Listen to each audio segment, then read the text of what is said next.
නමස්කාර වේවා බුදුරුවනට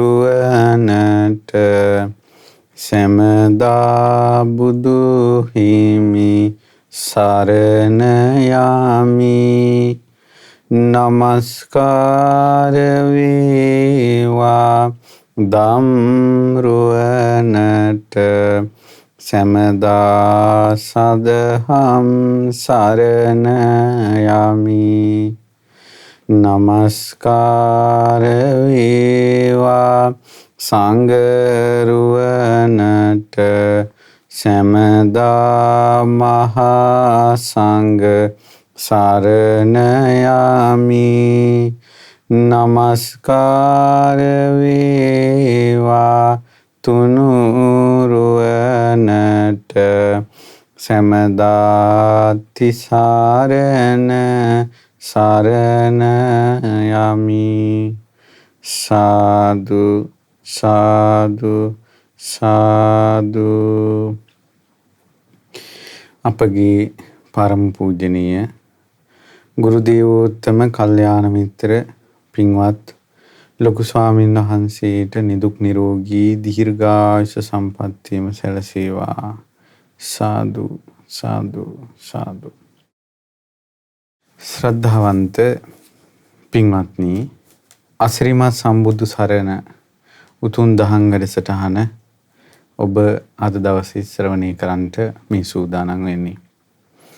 අපේ බුදුරජාණන් වහන්සේගේ ජීවිතය ගැන පුදුම හිතෙනවා.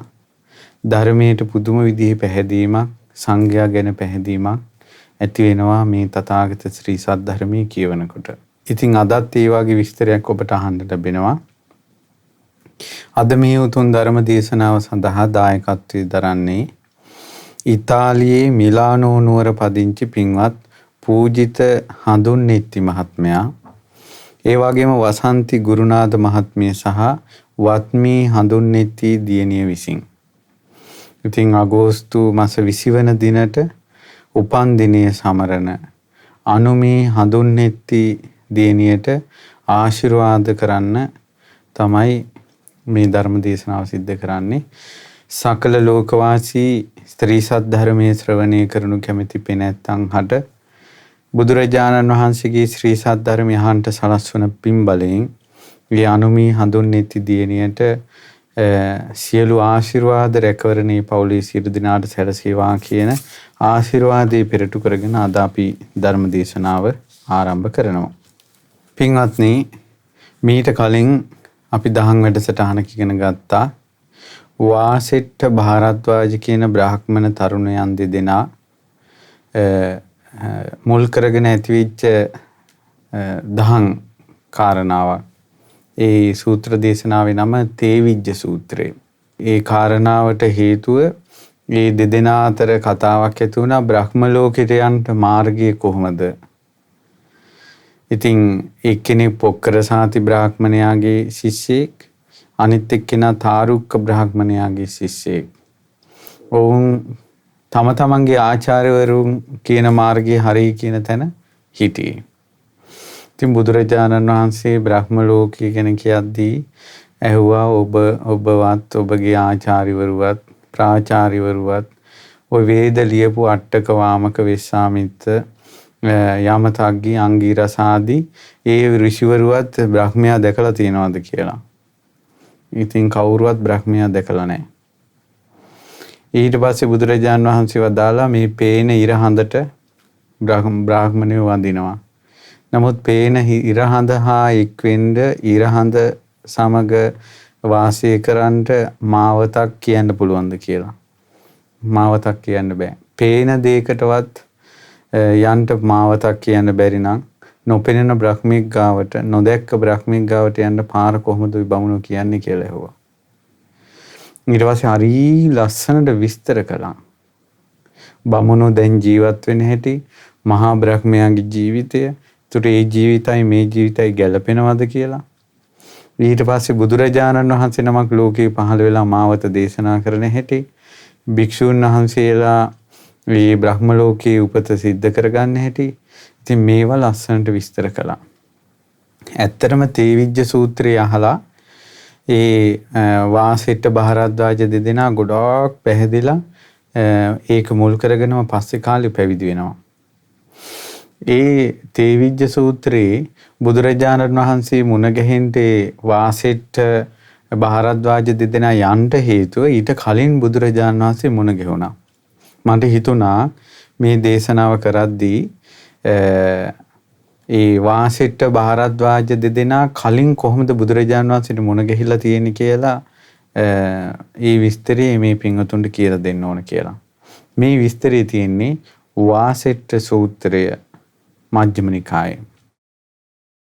මජ්ක්‍ධිම නිකායේ දෙවෙනි පොත් වහන්සේගේ ඒ දවස්වල භාග්‍යතුන් වහන්සේ වැඩ සිටියේ ඉච්ඡානංගල ගමේ ඉච්ඡානංගල කියන වනපියසේ.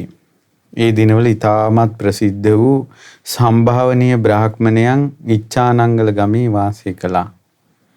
ඒ තමයි චංකි බ්‍රාහ්මණයා, තාරුක්ක බ්‍රාහ්මණයා, පොක්කර සාති බ්‍රාහ්මණයා, ජානුශ්‍රෝණි බ්‍රාහ්මණයා, තෝදීය බ්‍රාහ්මණයා. මේ වාගේ ප්‍රභූ බ්‍රාහ්මණවරු. ඉතින් ඇයි මේ බමුණු ගැන මෙච්චර ඉස්මතු කරන්නේ? එච්චර බමුණු ආක්‍රමණය කළා තිබ්බා ඉන්දියන් සමාජයේ. භාග්‍යතුන් වහන්සේ පහළ වෙන කාලේ බමුණෝ සමාජ ආධිපත්‍ය ගන්න පුදුම විදිහට වෙහෙසිලා තියෙනවා. ශූද්‍රයන් නැත්නම් පහත් මිනිස්සු යයි සලකා ඒ මිනිස්සු හරියට පාගලා තියෙනවා. ඉතින් ওই ශූද්‍රයන් කියලා වෙන් කළා ඔවුන්ට වෙනම ගම් තිබ්බා. ඒ ශූද්‍රයන් වේද කිව්වොත් එහෙම වේද පාඨයක් හරි දිව කපනවා. ඒ වගේම ශූද්‍රයන් යන පාරේ වෙනම පිටිපස්සෙන් කොස්සක් වගේ එකක් බැඳගෙන යන්න ඕන තමන්ගේ අඩිපාර මැකෙන්න. බමුණන්ගේ ගම්හරා ශූද්‍රයෝ යනවනම් කේලමාලාව කියලා බෙල්ලේ වෙනම ලබු කැටයක් වගේ එකක් එල්ලගෙන යන්න ඕන. ඒකට කෙල ගහන්න ඕන. බිමට කෙල ගහන්න බෑ. බමුණන්ගේ ගම්වල තියෙන පොකුණු වලින් වතුර බොන්න තහනම්.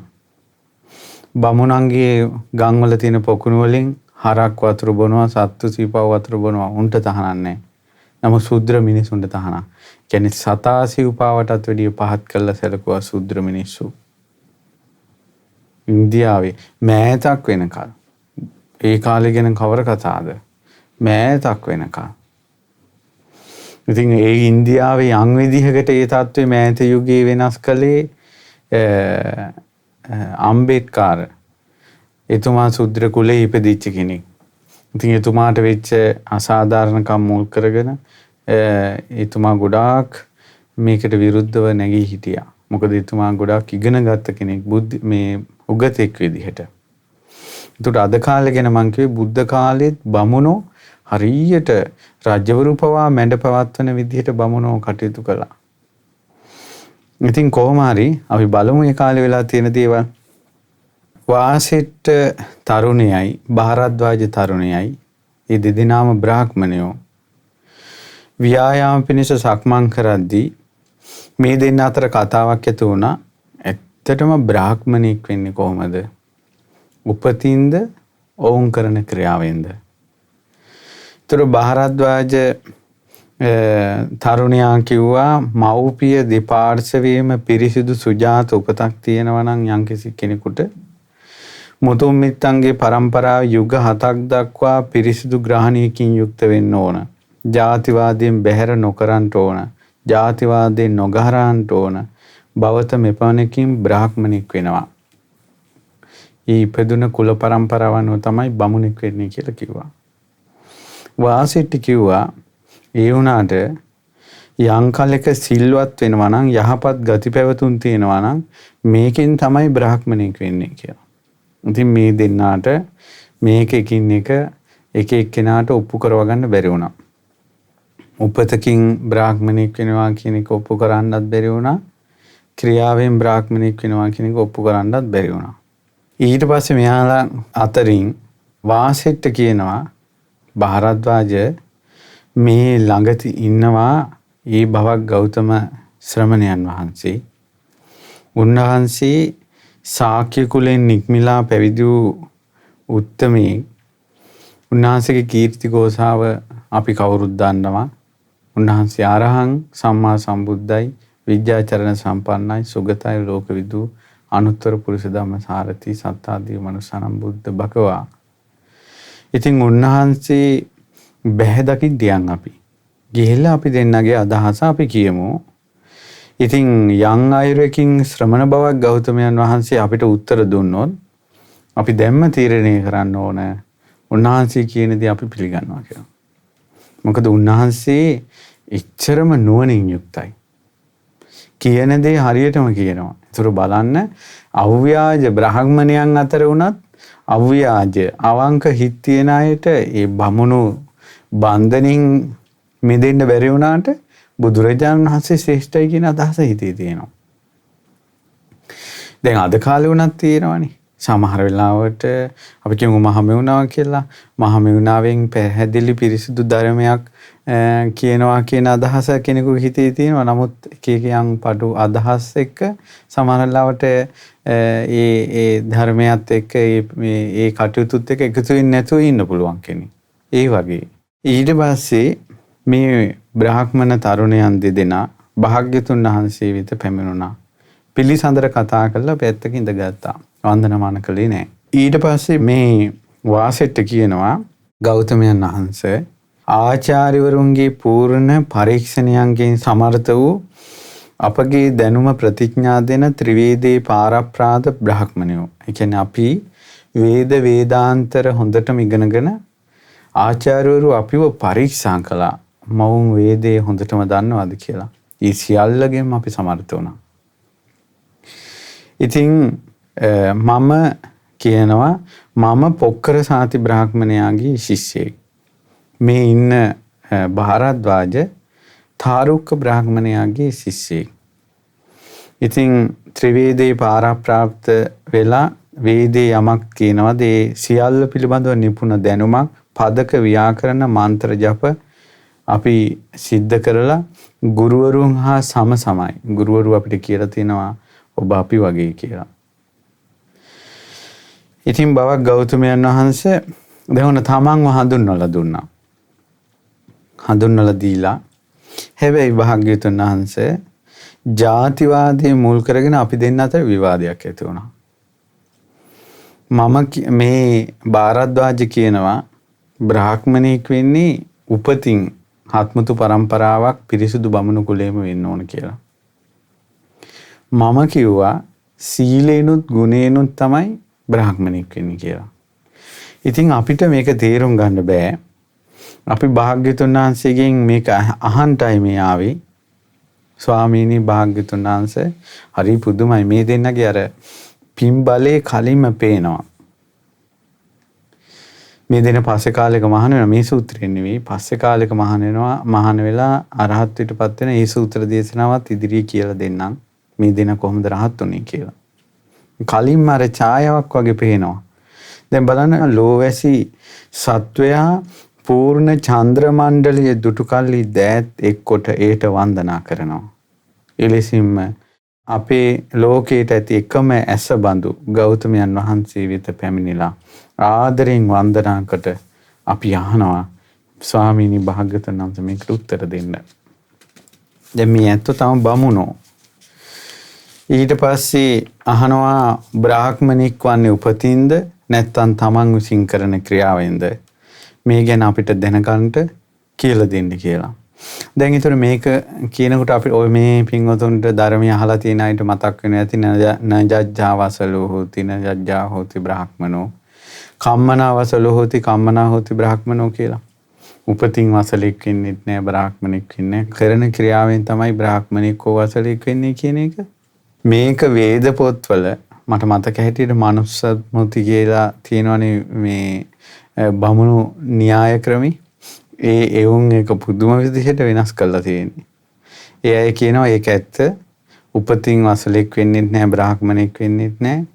ක්‍රියාවෙන් තමයි වසලෙක් හෝ බ්‍රාහ්මණෙක් වෙන්නේ කියනවා. මේ යාග ක්‍රියාව කරන්නේ නැති අය මේ වසලයි. යාග ක්‍රියාව කරන අය බ්‍රාහ්මණයි. එහෙමයි ක්‍රියාවෙන් බ්‍රාහ්මණෙක් වෙන්නේ. ක්‍රියාව නොකිරීමෙන් වසලෙක් වෙන්නේ කියලා. එතකොට මේ බුද්ධ ශාසනයේ තියෙන ගාථා පවා විකෘති කළා බමුණෝ පොත් හදලා තිනවා අද වෙනකොට.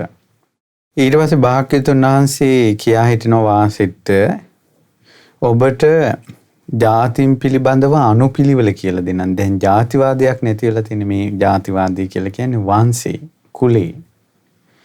ඒතකොට ජාතින්ගේ විස්තර විභාගය මම පවසලා දෙන්නම්. හොඳට අහගන්න. කියනවා තෘණ වර්ග හරි ලස්සනයි. වංශේ කබල් ගාන අයට හරි යගේ.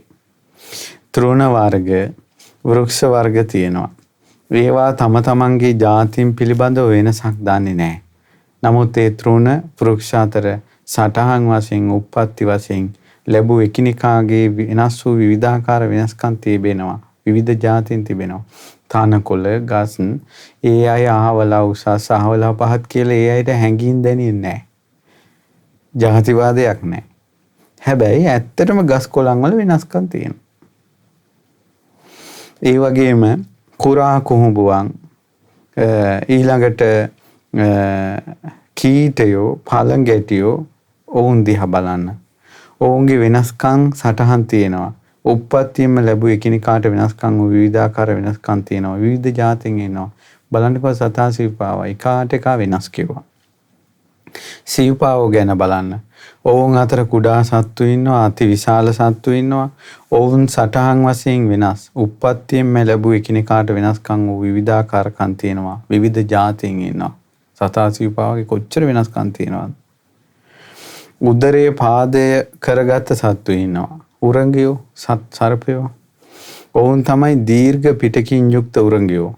ඔවුන්ගේ සටහන් වශයෙන් වෙනස්කම් තියෙනවා. උප්පත්තියෙම ලැබූ එකිනෙකාට වෙනස් වූ විවිධාකාර වෙනස්කම් තියෙනවා. විවිධ ජාතීන් ඉන්නවා.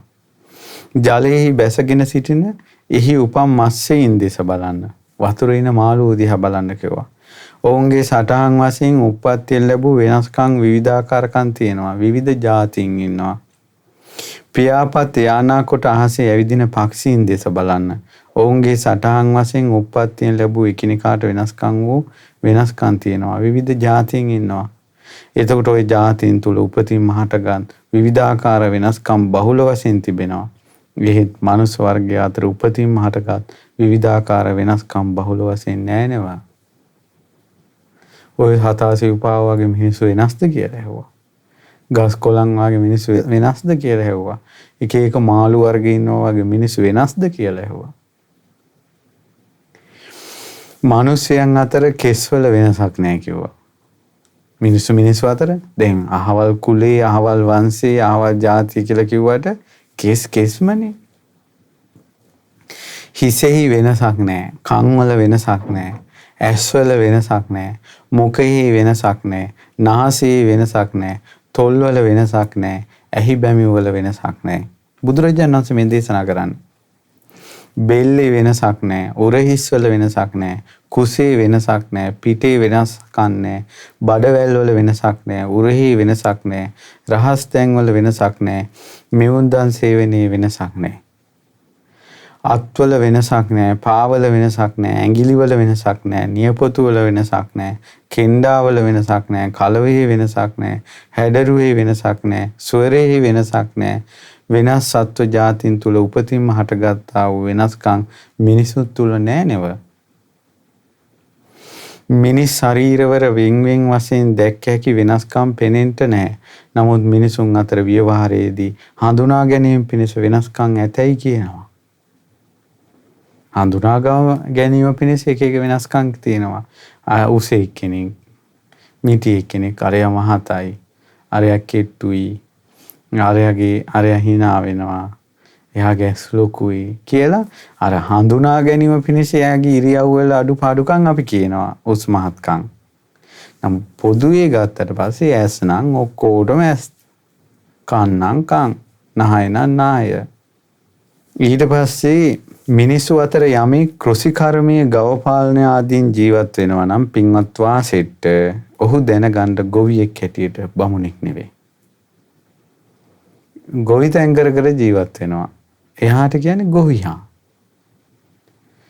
මිනිසුන් අතර යමෙක් නොඑක් ශිල්ප ශාස්ත්‍ර වලින් ජීවත් වෙනවද වාසෙට ඔහුට කියන්නේ ශිල්පියෙක් මිසක්කා බමුණෙක් නෙවෙයි. මිනිසුන් අතර යමෙක් ඉන්නවා නම් වෙළඳ ව්‍යාපාර කටයුතු වලින් ජීවත් වෙන වාසෙට ඔහුට කියන්නේ වෙළෙන්දෙක් කියලා. බමුණෙක් නෙවෙයි. මිනිසුන් අතර යමෙක් ඉන්නවා නම් අනුන්ට බැල මෙහෙවර කරමින් ජීවත් වෙන වාසෙට ඔහුට කියන්නේ මෙහෙකාරයා දාසයා කියලා මිසක් බමුණෙක් කියලා නෙවෙයි. දැන් ඒතර මේ අනුව තේරෙන්නේ මේ මිනිසුන්ගේ කුලේ බෙදෙන්නේ කොමක් අනුවද? ඊට පස්සේ තියෙනවා මිනිසුන් අතර යමෙක් සොරකම් කරනවා නම් පින්වත් වාසෙට එයාට අපි කියන්නේ හොරා කියලා මිසක් බමුණා කියලා නෙවෙයි. ඒ වගේම මිනිසුන් අතර යමෙක් අවියායුධ ධර්මින් ජීවත් වෙනවාද පින්වත් වාසෙට එයාට කියන්නේ යුද්ධ බටයා හමුදාකාරයා කියලා මිසක් බමුණා කියලා නෙවෙයි. මිනිසුන් අතර යමෙක් යාග හෝම කරමින් අනුශාසනා කොට ජීවත් වෙනවාද එයාට කියන්නේ යාග කරන්නා මිසක් බමුණෙක් නෙවෙයි. මිනිසුන් අතර යමෙක් ගමිනුත් රටිනුත් ලැබෙන ආදායමින් ජීවත් වෙනවා නම් ඔහුට කියන්නේ රජා කියලා. රජෙක් බමුණෙක් නෙවෙයි. යමෙක් මවකගේ යෝනියෙන් ඉපදුන පමණින් ඔහු බ්‍රාහ්මණයෙක් කියා මා කියන්නේ. ඉතින් ඔහු කෙලෙස් සහිතව ඉඳිමින් භවත පින්වන්තය කියලා කිව්වට ඒ ඔහුට නමක් විතරයි. යමෙක් කෙලෙස් රහිතද උපාදාන රහිතද ඔහුට තමයි මම බ්‍රාහ්මණයා කියලා කියන්නේ. බුදුරජාණන් වහන්සේ වදාලා මම නම් බ්‍රාහ්මණයා කියන්නේ රහතන් වහන්සේට. සියලු කෙලෙස් බන්ධන සිඳ දැමූ යමෙක් ඒකාන්තයෙන් කිසිවකට කම්පා නොවේද? ඒ රාගාදී කෙලෙස් ඉක්මවා ගිය ලෝක කිසිවක් හා එක් නොවී සිටින තැනැත්තාටයි මම බ්‍රාහ්මණයා කියන්නේ. ආසාව නැමැති කෙලෙස් වරපට සිඳ දැමූ කෙලෙස් තොණ්ඩුව කෙලෙස් ගැට විනාශ කළ අවිද්‍යාව නැමැති දොර අගුළු කඩා බිඳ දැමූ චතුරාර්ය සත්‍ය අවබෝධ කළ මුනිවරයාටයි මම බ්‍රාහ්මණයා කියන්නේ. යමෙක් දුෂ්ට රහිත සිතින් සිටමින් ආක්‍රෝෂ නින්දා වදබන්ධන ඉවසයිද ඉවසීම බලය කොට ඉවසීම බල සේනාව කොට ඇති තැනැත්තාටයි මම බ්‍රාහ්මණයා කියන්නේ. ක්‍රෝධ නොකරන්නා වූ අත්පිළිවෙතින් යුතු සීලවන්ත නිකලෙස් මුළුමනින්ම දමනයටපත් වූ අන්තිම ශරීරයක් දර සිටිනා කෙනාටයි මම බ්‍රාහ්මණයා කියන්නේ.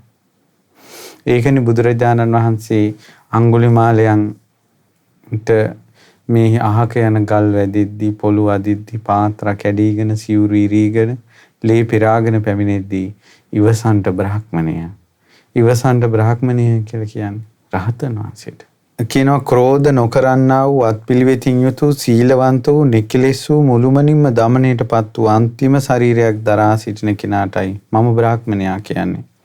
නෙළුම් කොළයක නොරැඳී බිම වැටෙන දිය බිඳුවක් වැනි වූ හිදිකටු තුඩාග නොරැඳී බිම වැටෙන අබෑටයක් බඳු යමෙක් කාමයන් කෙරෙහි කිසිසේත් නොරැඳෙයිද ඔහුටයි මම බ්‍රාහ්මණයා කියන්නේ. කාමයන් තුල රැඳෙන්නේ යමෙක් මේ ජීවිතයේ තුලදීම දුක අවබෝධ කරලා ඒ දුකෙහි ඡේවීම තමා තුළින්ම දැකලා කෙලෙස් බර පැත්තකට කොට කිසිවක් කෙරෙහි එක් නොවී වසයිද ඔහුටයි මම බ්‍රාහ්මණයා කියන්නේ.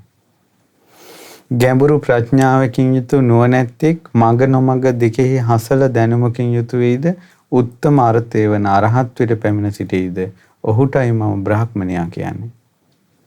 ගිහියන් හා නොඇලී වසයිද ඒ වගේම අනගාരിക වූ පිරිස් සමගද නොඇලීමෙන් සිටීද ඒ වගේම කිසිවක් කෙරෙහි නොඇලී සිටීද අල්පේච්ඡ වූ තැනැත්තාටයි මම බ්‍රාහ්මණයා කියන්නේ. කෙලෙස් සහිත සත්වයන් කෙරෙහිද කෙලෙස් රහිත සත්වයන් කෙරෙහිද දඬු මුගුරු අත්හල යමෙක් කිසිවෙකුත් නොනසයිද හිංසා නොකරයිද ඒ කෙනාටයි මම බ්‍රාහ්මණයා කියන්නේ. තමා කෙරෙහි වෛරීව දඬු මුගුරුගත් පුජ්‍යලයන් කෙරෙහි මිස්සිතින් සිටින නිවී ගිය සිත් ඇති උපාදාන සහිත කිසිවකට උපාදාන නොවූ යමෙක් වේද ඔහුටයි මම බ්‍රාහ්මණයා කියන්නේ. වෛරී අයත් නැහැ බැඳුන අයත් නැහැ. යමෙක් යම් වචනයකින් කිසිවෙකු සමග නොගැටෙයිද ආක්‍රෝෂ වචන නොකියයිද සත්‍ය වූ වචනම කියයිද ඔහුටයි මම බ්‍රාහ්මණයා කියන්නේ. යමෙක් දීර්ඝ වේවා කිටි වේවා අනුමාත්‍ර වේවා විශාල වේවා සුභ වේවා අසුභ වේවා ලොවේ නුදුන් කිසිවක් නොගනීද ආන්නේ තැනැත්තාටයි මම බ්‍රාහ්මණයා කියන්නේ. පුංචි දෙයක්වත් හොරකම් කරන්නේ නැහැ. යමෙකු තුල මෙලොව පිළිබඳව පරලොව පිළිබඳව ආසාවක් නැද්ද? ආසා රහිතව නොයලී සිටීද ඔහුටයි මම බ්‍රාහ්මණයා කියන්නේ. මේ රහතන් වහන්සේලා එක් ගුණ නේද මේ? යමෙකු තුල කිසි ආලයක් නැද්ද? අවබෝධයේ පිණිස කෙසේද යන සැකේ නැද්ද? ඒ අමා නිවන තුලට පැමිණ සිටීද ඔහුටයි මම බ්‍රාහ්මණයා කියන්නේ. යම් කෙනෙක් මෙලොවදීම පිනත් පවත් යන දෙකම ඉක්මවා ගියාද ශෝක රහිත වූ කෙලෙස් රහිත වූ පිරිසිදු ඒ තැනැත්තාටයි මම බ්‍රාහ්මණයා කියන්නේ. දැන් ඒකට බලන්න බුදුරජාණන් වහන්සේ අඟුලිමාලයන්ට ඉවසන්න බ්‍රාහ්මණය කියලා. අඟුලිමාලයන්ට බ්‍රාහ්මණය කියන වචනේ පාවිච්චි කරපු අර්ථ ටික බලන්න. නිර්මල වූ පිරිසිදු පුන්සඳ මණ්ඩල බඳු ඊතා පහන් වූ නොකැළඹී ගියා වූ තෘෂ්ණාවත් භවයක් ශේවී ගිය යමෙක් සිටීද ඔහුටයි මම බ්‍රාහ්මණයා කියන්නේ.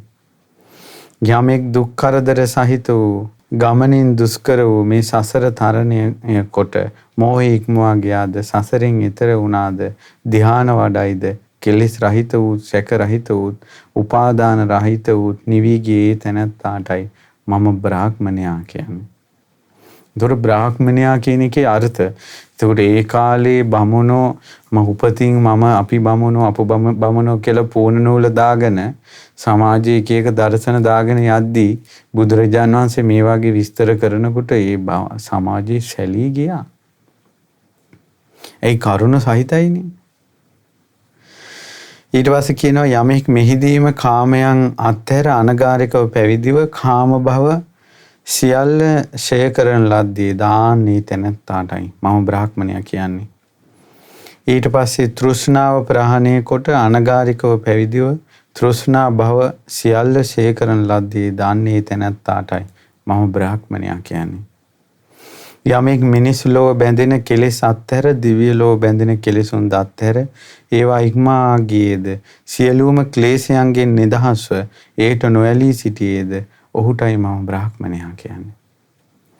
යමෙක් පංචකාම ගුණයන්ට ඇති ආසාව නම් වූ රතියත් ධර්මයේ හැසිරෙන්න ඇති අකමැත්ත නම් වූ අරතියත් හැරදමා සිහිල්ව නිවි ගියේ වේද කෙලෙස් රහිත වූයේ වේද සියලු ලෝකයේ අභිභවා ගිය වීර වූ ඔහුටයි මම බ්‍රාහ්මණයා කියන්නේ.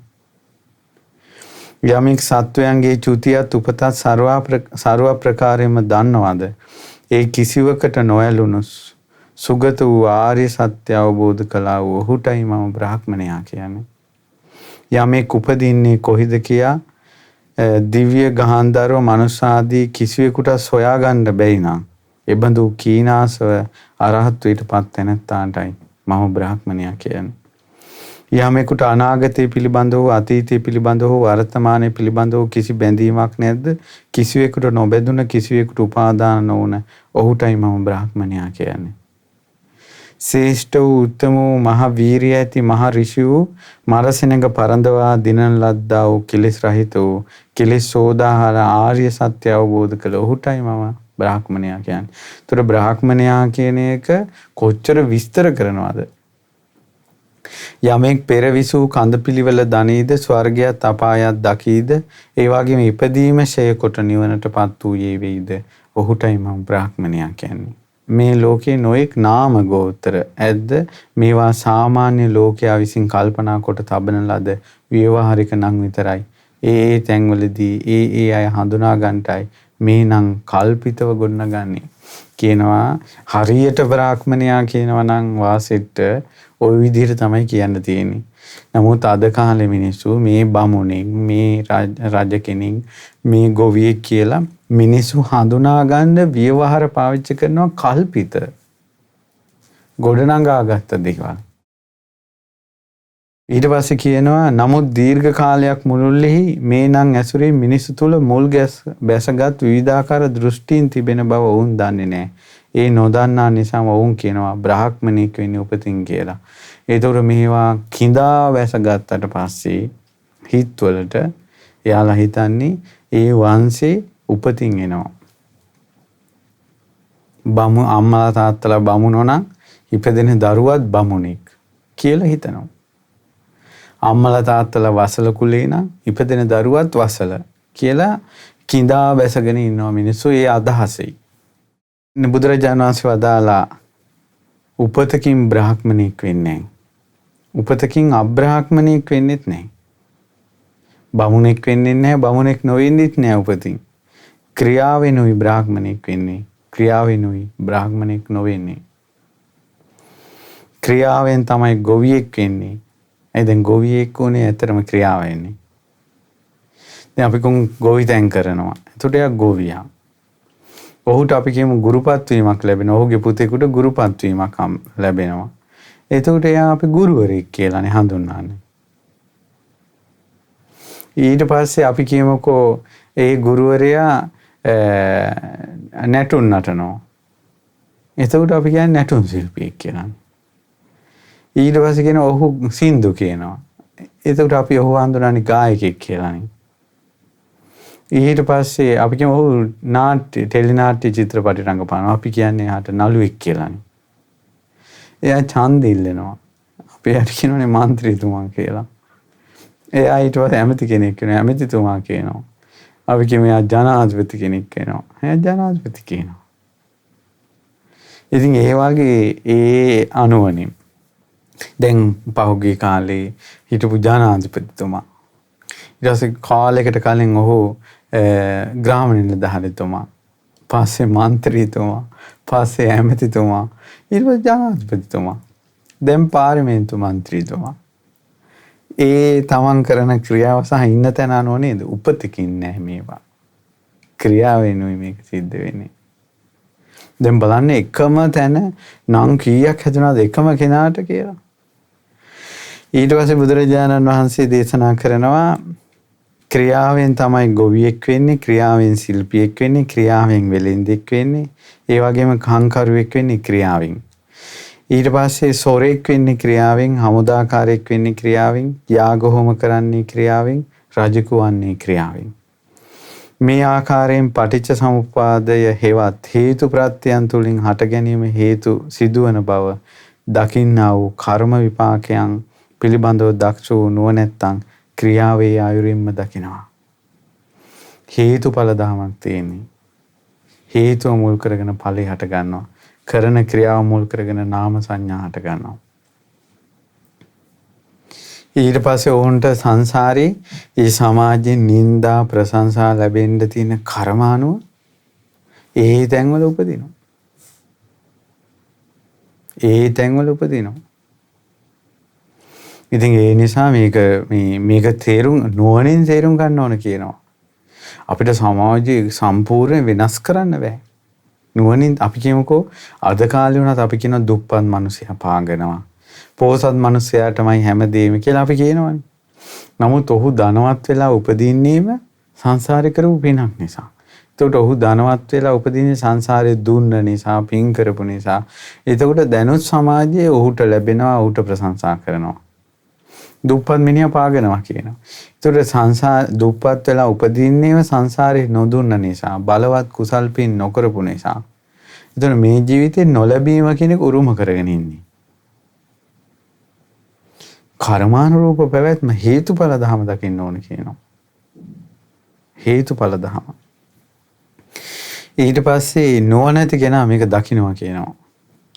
ලෝකේ පවතින ක්‍රියාව මතයි. සත්ව ප්‍රජාව පවතින ක්‍රියාව මතයි. රතය නොගැලවී සිරවී තිබෙන්නේ කඩහැනේ නිසායි. එලෙසින්ම සත්වයෝ තම තමන්ගේ ක්‍රියාව මත සිරවී සිටිනවා. කරත්ත රෝදයක් මෙහෙම කරගෙනකොට ඒ කරත්ත රෝදේ කරත්තෙට ඔබලා තියෙන ඒ දණ්ඩේ කරත්ත රෝදේ විසිවේ කියලා කඩහැණයක් ගහලා තියෙනවා. එතකොට මේක කොතේකුත් කැරකෙන්නේ මේ ඇණේට හිර වෙලා තියෙන නිසා. මේ ඇනේ ගලවපු ගමන් මේ රෝද දෙක විසිරලා යනවා. කරත්තේ යන්නේ නැහැ. ඒ වගේ ක්‍රියාව නිසා තමයි මේ ලෝක සත්වයා ලෝකෙට හිර වෙලා ඉන්නේ. ඇයි හැම වෙලාවකම මේ සත්වයා ක්‍රියාවක යෙදෙනවනේ. ක්‍රියා නොකිරීමක් කියලා නෑනේ. මානසික ක්‍රියා හරි කරනවා.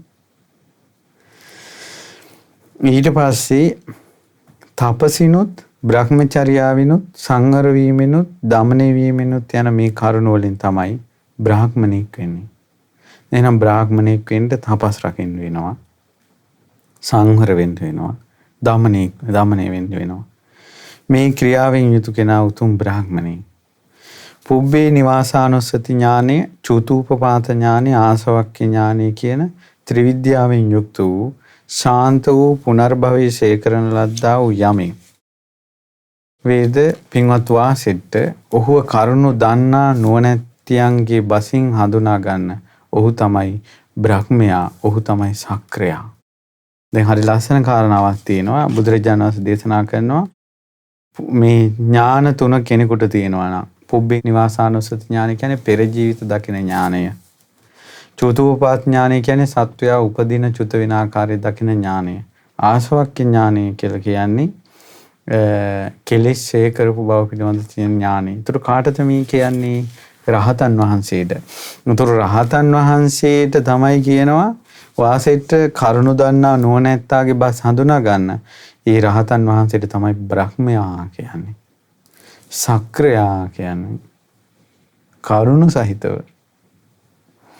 මෙසේ වදාළ විට වාසෙට භාරද්වාජ තරුණයන් දෙදෙනා භාග්‍යතුන් වහන්සේ ළඟ දන ගහගෙන සාදු කියමින් කිව්වා, ස්වාමීනි මේ උපතකින් බ්‍රාහ්මණෙක් වෙන්නේ ක්‍රියාවෙන් තමයි බ්‍රාහ්මණෙක් වෙන්නේ කියලා භාග්‍යතුන් වහන්සේ දේශනා කරපු බණපද ටික නම් හරිම සුන්දරයි.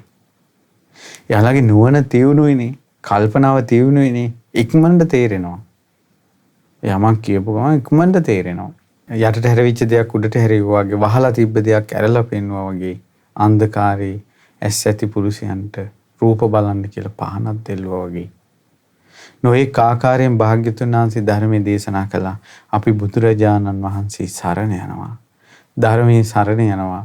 ආර්ය මහා සංඝරත්නයේ සරණ යනවා. දිවි හිමියෙන් අපි තෙරුවන් සරණ ගිය උපාසකයන් ලෙස දරා ගන්න සේක්වා කියලා බුදුරජාණන් වහන්සේ සරණ ගියා.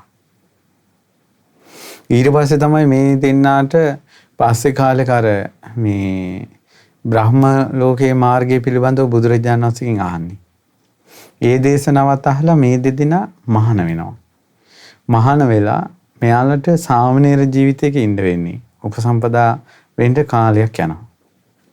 අන්නේ සාමණේර වෙලා උපසම්පදා වෙන්න ඉන්න කාලේ බුදුරජාණන් වහන්සේ සමග මේ දෙදෙනා කළ කතා බහ තමයි අග්ගඤ්ඤ සූත්‍රයේ තියෙන්නේ. ඒ නිසා අපිට වෙලාව කලාව තිබුණොත් ඊළඟ දවසේ අග්ගඤ්ඤ සූත්‍රය ඉගෙන ගනිමු. අග්ගඤ්ඤ සූත්‍රයේ තියෙන්නේ ලෝකේ හැදෙන හැටි. කොහොමද මේ මිනිස් වර්ගයා ලෝකෙට හැදුනේ ඉස්සලාම කියලා. කොහොමද කුල ભેදය කියන එක හැදුනේ කියලා. උතර දැන් තේරෙනව නේද? ක්‍රියාවෙන් තමයි මිනිස්සුන්ට එක එක්කිනාට නංගන් දාන්නේ. එතකොට දැන් අපි හිතන්නකෝ අද කාලේ වුණත් ලංකාවේම එක එක කුල දැන් මේ මෙච්චර ප්‍රබලව කුල ભેදය තියෙන්නේ ඉන්දියාවේ. දැනට ගොඩාක් අඩුයි. නැතුවමත් නෙවෙයි. නමුත් ඒ කාලේ ගොඩාක් වැඩි. ලංකාවේ කුල ભેදය කියන එක ලොකුවට එක. ලංකාවේ කුල ભેදයට වැඩිය පන්ති ભેදය තමයි ප්‍රබල. දුප්පත් පොසත් කියන එක ඒවත් දැන් නැති තරම්. ඉස්සර තිබ්බනේ ඉස්සර හැම වෙලාවම කුලේ බලනවා. දැන් නාංගම් වෙනස් කළා මිනිස්සුන්ට ලී වලින් හොයන්නේ. නාංගම් වෙනස් කළා කොයි කුලේද කොයි මොකද්ද කියලා හොයාගන්න බෑ. එතකොට ඉස්සර හොයනවා මොකද්ද උඹගේ වංශය උඹගේ කුලේ මොකද්ද කියලා හොයලා දැන් එක ගෙදරක ගෑනු ළමයෙක් ඉඳලා ඒ ගෑනු ළමයාට අම්මලා හොයන්නේ ඉහළ කුලේමයි. මොකද ඒ අය වලව් පැලැන්තිය කියලා. නමුත් දැන් දුප්පත්. ජීවිතේ දුප්පත් වුණාට ක්‍රියාව දුප්පත් වුණාට ඒ මිනිසුන්ගේ හිතෙන් අර වලව් පැලැන්තිය හිතේ තියාගෙන හිටියා. ඊට පස්සේ කෙල්ලට කොහින්වත් මෙයාලා කොල්ලෙක් හොයලා දෙන්නේ නැහැ හොඳ කුලයකින් හම්බෙන කල් කියලා. ආරංචි වුණා අල්ලපු ගමක හොඳ වලව් පැලැන්තියක කොල්ලෙක් ඉන්නවා කියලා. හැබැයි මේ මිනිස්සු දුප්පත් වෙලා. ඊට කොහොම හරි ඔන්න පෙළවහක් කළා. පෙළවහක් කරලා කාලයක් ගියාට පස්සේ අම්මයි තාත්තයි දෙන්න ගියා දූ බලන්න. දූ ගෙදරට ගියාම ඒ දුව කසාද බැඳපු දා ඉඳලා හරියම කෑමක් නැහැ, බීමක් නැහැ, දුප්පත් කොල්ලට රස්සාවක් නැහැ. ඊට පස්සේ මොකද උනේ? දැන් අම්මලා ඇවිල්ලා ඉන්නවා වතුර ටිකක් දුන්නා. ගේ මුල්ලක හාල් පතක් නැහැ. දැන් මොනවද උයන්නේ කියලා කල්පනා කළා හරි. කියලා ලිප පත්තු කරලා කබල ලිපේ තියලා හැන්දෑරන් කාල් ගෑවා. දැන් කබලේ මොකුත් නැහැ. ඊට පස්සේ කාල් ගනවා. අම්මා බැලුවා ගොඩාක් වෙලා සරස් බරස් ගාලා අර හැන්ද යනවා ඇහෙනවා. දුව ඇවිල්ලා ඇහුවා දුව මොනවද ඔය කාල් ගාන්නේ? ඊට පස්සේ කෝ අම්මා වහන්සේ කබල් ගන්නවා. ඒ කන්න බොන්න මොකුත් නැහැ. ලැබුණ ලොකුම දේ වහන්සේ. ඔක තමයි අදටත් වහන්සේ කබල් ගන්නවා කියන එක. අද කාලේ මේවා නැහැ. දැන් මට මතකයි මම හොඳට දන්න සිද්ධියක් තියෙනවා. ඒ පුතෙක් මට කිව්වේ මේ දැන් අවුරුදු දෙකකට දෙකකට කලින් ඒ පුතා මට විස්තරي කිව්වේ. ඒ දරුවා ගෑනු ළමෙක් එක්ක සම්බන්ධයක් තිබිලා ඊට පස්සේ ඒ ගෑනු ළමයා කියලා ඔයාගේ දුප්පත්කමත් ඒ වගේම ඔයාගේ කුලේ හරි නැති එකයි ඒවා මුල් කරගෙන අපේ ගෙදරින් ඔයාට කැමති වෙන්නේ නැති වෙයි. ඊට පස්සේ මොකද අපි නුවර රදල පැලැන්තියේ අපේ පවුල් කියලා. ඊට පස්සේ කොල්ල කියලා එහෙම නෑ ආන්තරීට කරන්න බැරි දෙයක් නෑ කියලා දැන් ළමයි ගන්නවනේ ඇඟට. මං ගිහිල්ලා කතා කරන්න ආදරේ තියෙන තැන කොලයකට ඉඩක් නැත කියලා. ඊට පස්සේ මේ ළමයා ගිහිල්ලා කතා කළා. කතා කරලා අහලා මේ උඹගේ රස්සා පුතාගේ රස්සාව මොකද්ද? ඊට කියලා තාම රස්සාවක් නෑ. පුතාගේ වාසගම මොකද්ද? වාසගම කියපු ගමන් එයාලගේ පැලැන්තිට ගැලපෙන්නේ. ඊට පස්සේ ඵලයන් බල්ලා කියලා පන්නලා. මේ ගන්නන්න දෙන්න කෙල්ලෝ නෑ කියලා. ඊට පස්සේ කොහොමද මේ ළමයිගේ සම්බන්ධය තිබිලා. ඊට පස්සේ ළමයා හොඳට රස්සා ඉගෙන ගත්තා. ඉගෙනගෙන රස්සාවක් කළා. රස ව්‍යාපාරයක් පටන් ගත්තා. ඊට පස්සේ තට්ටු දෙක තුනක ගෙයක් හදාගත්තා. ගෙයක් හදාගෙන ඒත් අර සම්බන්ධය තියෙනවා. ඊට පස්සේ ගෑනු ළමයා ගෙදරට කිව්වා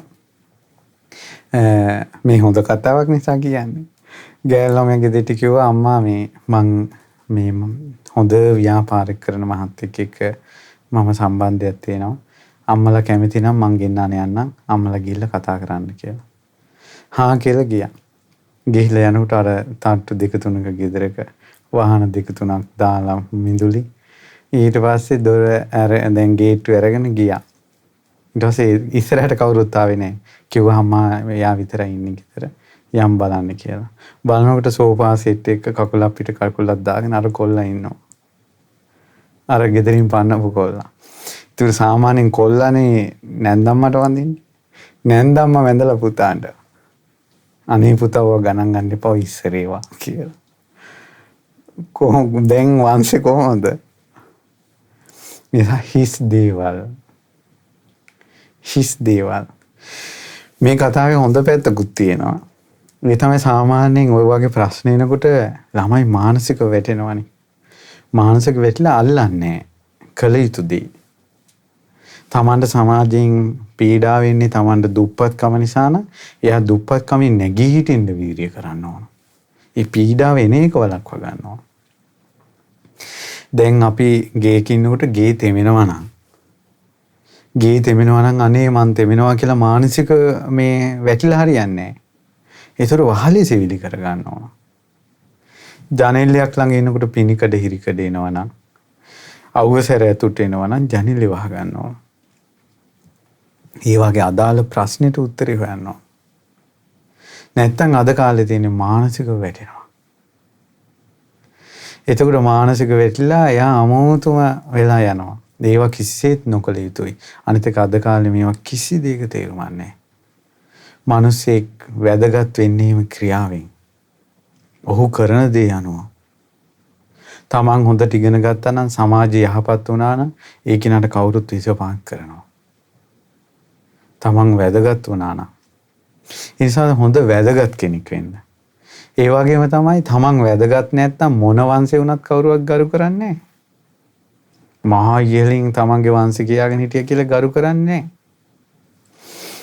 බුද්ධ කාලීන සමාජයේ ඒ තිබ්බ බ්‍රාහ්මණ ශාස්ත්‍රීය වෛශ්‍ය ශූද්‍ර කියලා ඒ කුල හතරකින් තිබ්බ ඒ සමාජයේ මිනිස්සු බෙදි තිබ්බ සමාජයේ බුදුරජාණන් වහන්සේ සම්පූර්ණයෙන් වෙනස් කළා.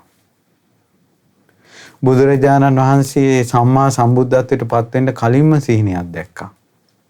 ඒ තමයි බුදුරජාණන් වහන්සේ දැක්කා සිහිනයක් සම්බුද්ධත්වයට පත් වෙන්න කලින් දවසේ රාත්‍රියේ. ඒ තමයි පාට 4කින් පක්ෂින් පරවියෝ 4 දෙනෙක් 4 පැත්තෙන් ඇවිල්ලා තමන්ගේ පා ළඟ සුදු පාට පක්ෂීන් බවට පත් වෙලා ගියා. පාට 4 අත්හැරලා. ඒ වගේ බ්‍රාහ්මණ ශාස්ත්‍රීය වෛශ්‍ය ශූද්‍ර කියන කුල 4ෙන්ම බුදුරජාණන් වහන්සේ ළඟ පැවිදි වෙලා ඒ බුදුරජාණන් වහන්සේගේ පාමුල සියලු දෙනාම ශාක්‍ය පුත්‍ර ශ්‍රමණ බවට පත් වුණා. බුද්ධ පුත්‍ර. ඒ සුනීතයන් පවා වසල කද වසුරු කද කලී තියාගෙන හිටපු සැඩොල් කුලේ ඉපදුන කෙනෙක්. ඔහුට කර්මාන රූප. ඒ කියන්නේ මෙතන තියෙන කර්මාන රූපවත් ඒ ජීවිතවලට වැටෙන්නේ. සංසාරේ පසේ බුදුරජාණන් වහන්සේ නමක් වඩිනකොට පාරේ ඉඩ දීලා නැති කර්මයටනේ. එතකොට මිනිගෙඩිය හොල්ල යන්නේ සුනීත වසුරු කඳ කරේ තියාගෙන. ඊළඟට කාරයෙන් ප්‍රභූවරේ දකින්නට මෙහින් හැංගෙන්න ඕන. රන්වන් සිරුරින් රන්වන් සිරිපා මිහි මණ්ඩලේ තබමින් වඩින බුදුරජාණන් වහන්සේ දුටුවට පස්සේ සුනීතට හැංගෙන්න තැනක් නැහැ. ඒ බුදුරජාණන් වහන්සේ වඩිනකොට තාප්පෙට හේතු වුණා. බිම් බලාගත්තා දෙවියන් බඹුන් රාජ මහාමාත්‍යවරු දාසකමින් වදින මහා මුනිවරයා වඩිනවනේ කියලා. මං දැන් මොකද්ද කරන්නේ කියලා. ඊට පස්සේ බිම් බලාගෙන ගුලී වෙලා ඉන්නකොට දැක්ක සුනීත ඒ රත්තරන් පාට සිරිපාලා සංගල තමන් ළඟ තියනවා කියලා බුදුරජාණන් වහන්සේ ළඟට වැඩලා. ඒ සිරිපා ළඟ දන ගැහුවා. සුනීත මහාන වෙන්න බැරිද කියලා ඇහුවා. අපි වාගේ අයත් මහාන කරනවද කියලා ඇහුවා. ඔබ කැමති නම් පුළුවන් කිව්වා. මාව පැවිදි කරගන්න ආසෙක්වා. භික්ෂුව මෙහෙන්ද කිව්වා. ඊරිදිහෙන් පැවිදි වුණා. වසුරු ගඳ නැහැ දැන්. මැස්සෝ ඔය සුනීත කියනට ඔයාලා හිතන්නේ ලස්සන සලු ඇඳගෙන ජටාව බැඳගෙන සුවඳ ගහපු තරුණියද මේ අසූචි අදින්නේ. කිස් රැවුලක්වත් කපලද? ඇඳුම් අලුත් ඒවද? කිලිටිනේ. ඒ ඔක්කොම අතුරුදහන් වුණා බුදුරජාණන් වහන්සේගේ වචනේට. බුදු කෙනෙක්ගේ වචනේට කය ওই විදිහට පිරිසුදු වෙනවා නම් මනස කෙසේනම් පිරිසුදු වෙයිද? ඊට පස්සේ සුනීතයන් මාර්ගය පුරුදු කළා. සිතද පිරිසුදු කළා. දවසක් උන්වහන්සේ භාවනාවෙන් ඉන්නකොට මහා බ්‍රහ්මයා ඇවිල්ලා දන ගහලා වැඳගෙන ඉන්නවා. බුදුරජාණන් වහන්සේ අහනවා පින්වත් මහණෙනි බ්‍රහ්මීකුට වඳිනවා. ඒ සුනීතයන් ළඟ මහා බ්‍රහ්මයා දන ගැස්සෙව්වනේ මගේ බුදුරජාණන් වහන්සේ. කෝ කුල බේද? බුදුරජාණන් වහන්සේ නම් තුන් ලෝකෙටම ශ්‍රේෂ්ඨයි. මේ සත්‍ය ධර්මයේ දේශනා කරපු බුදුරජාණන් වහන්සේ තුන් ලෝකෙටම ශ්‍රේෂ්ඨයි. මාගේ ශාස්ත්‍රඥ වහන්සේ තුන් ලෝකෙටම ශ්‍රේෂ්ඨයි. දිවි තිබෙන තුරු නිවන් දකින තුරු මම බුදුරජාණන් වහන්සේ සරණ යනවා කියලා හිතන්න. දිවි තිබෙන තුරු නිවන් දකින තුරු මම මේ උතුම් ශ්‍රී සද්ධර්මයේ සරණ යනවා කියලා හිතන්න. දිවි තිබෙන තුරු නිවන් දකින තුරු මම මේ ආර්ය මහා සංඝ රත්නයේ සරණ යනවා කියලා හිතන්න. ඒ උතුම් තිසරණය අපගේ ජීවිතේට එකම පිළිසරණ වේවා. ඉතින් අද මේ විදියට සෙත් පතමින් අසිරිමත් සම්බුදු සරණ උතුම් දහම් වැඩසටහනේ පින් අනුමෝදන් කරනවා. ඊතාලියේ මිලානෝ නුවර පදිංචි පින්වත් පූජිත හඳුන්නෙත්ති මහත්මයා වසන්ති ගුරුනාද මහත්මිය සහ වත්මී හඳුන්නෙත්ති දියණිය විසින් තමයි ඒ දියණියගේ 20 වෙනිදා ඒ දවසට යෙදෙන උපන්දිනය මුල් කරගෙන අනුමී හඳුන්නෙත්ති දියණියට සෙත් ප්‍රාර්ථනා කරන්න. ඉතින් අද දවසේ මේ උතුම් සම්බුදු සරණ උතුම් දහම් වැඩසටහනින් රැස් කරගත්ත මේ ධර්ම කතාව වාසිට්ඨ සූත්‍රය අපි අද කතා බහ කළේ. මේ සූත්‍ර දේශනාව ඇසුරින් භාග්‍යතුන් වහන්සේගේ කරුණාව නුවණ ඥානය මිනිස්යෝ සමානව බුදුරජාණන් වහන්සේ දැකපු බව, සියලු දෙනාට සමානව සැලකූ බව, උස් පහත්කම් නොකළ බව, ඒ උපන් ජාතියට වඩා ක්‍රියාව ශ්‍රේෂ්ඨ කරගත්ත බව, බුදුරජාණන් වහන්සේ කෙනෙක් ළඟට කෙනෙක් ආවට පස්සේ බුදුරජාණන් වහන්සේ හොයන්නේ කොයි ජාතියද කියලා නෙවෙයි, ඔහු කරන්නේ කුමක්ද කියලා.